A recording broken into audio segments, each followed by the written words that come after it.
एक छोटा सा गांव था भाईचारा नगर। वहाँ हर लड़का एक दूसरे का अच्छा दोस्त था। सब मिलकर भाईचारे के साथ रहते थे। उसी गांव में दो दोस्त रहते थे, नेहल और समीर। दोनों बहुत अच्छे दोस्त थे और एक दूसरे से बहुत ज्यादा प्यार करते थे। हमेशा साथ घूमते, साथ खाना खाते और एक दूसरे के परिवार की बहुत इज्जत करते थे। उनके घर वाले भी कहते थे कि इन दोनों की दोस्ती को कोई नहीं तोड़ सकता। लेकिन एक दिन सब कुछ बदल गया। एक सुबह स्कूल में एक लड़की आई, शबनम, जिसे लोग प्यार से सब्बो कहते थे। वह देखने में थोड़ी अजीब थी, लेकिन समीर उसे पहली नजर में ही पसंद करने लगा। समीर ने जाकर उसे प्रपोज कर दिया। सब्बो ने भी हाँ कर दी और दोनों साथ में घूमने लगे। समीर उसके साथ डेट पर जाने लगा और बहुत खुश रहने लगा। लेकिन सब्बो के प्यार में वह अपने दोस्त नेहल को भूल गया। समीर के दूर होते ही नेहल बहुत अकेला पड़ गया। वह न किसी से बात करता और न ही स्कूल जाता। उसकी जिंदगी सूनी हो गई थी। उधर समीर अपनी दुनिया में खुश था। एक दिन समीर घर में सो रहा था, तभी उसकी माँ उसके पास आई और पूछा, बेटा क्या हुआ, आजकल तू नेहल के साथ नहीं घूमता, क्या तुम दोनों की लड़ाई हो गई है? ये सुनते ही समीर को नेहल की याद आई। वह भागता हुआ उसके घर गया, लेकिन तब तक बहुत देर हो चुकी थी। घर पर ताला लगा था। आसपास के लोगों ने बताया कि नेहल घर छोड़कर कहीं और चला गया है। ये सुनकर समीर टूट गया। उसने सोचा, मैं अपने प्यार में इतना अंधा हो गया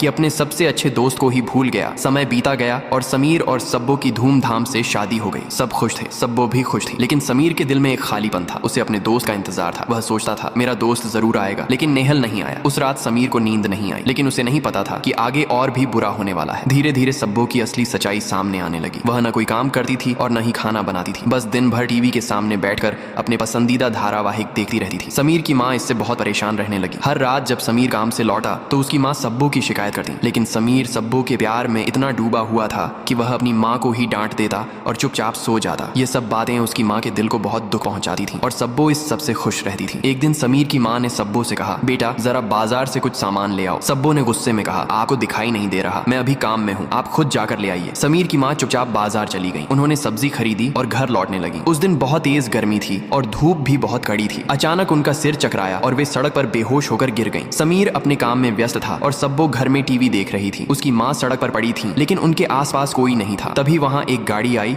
और किसी ने उन्हें अस्पताल पहुंचाया। जब समीर को खबर मिली और वह अस्पताल पहुंचा तो उसका दिल जोर जोर से धड़क रहा था। लेकिन जब वह कमरे में गया तो उसकी माँ सुरक्षित थी। डॉक्टर ने कहा, आपकी माँ सही समय पर अस्पताल आ गई, वरना उनकी जान बचाना मुश्किल हो जाता। समीर ने घबराकर पूछा, मेरी माँ को यहाँ कौन लाया? डॉक्टर ने कहा, वह आदमी बाहर आपका इंतजार कर रहा है। समीर तुरंत बाहर गया। वहाँ एक लड़का गाड़ी के पास खड़ा था। समीर ने कहा, भाई आपका बहुत धन्यवाद, अगर आप मेरी माँ को समय पर अस्पताल नहीं लाते तो आज वह नहीं बचती। वह लड़का धीरे से मुड़ा और बोला, कोई बात नहीं, वह सिर्फ तुम्हारी ही नहीं मेरी भी माँ है भाई। वह और कोई नहीं बल्कि उसका बचपन का दोस्त नेहल था। समीर की आंखों में आंसू आ गए। उसने कहा, भाई तू कहाँ चला गया था और मेरी शादी में क्यों नहीं आया? नेहल मुस्कुराया और बोला, मैं तेरी खुशियों में नहीं था, लेकिन जब भी तू किसी मुसीबत में होगा मैं जरूर आऊंगा। झंझा जंगल में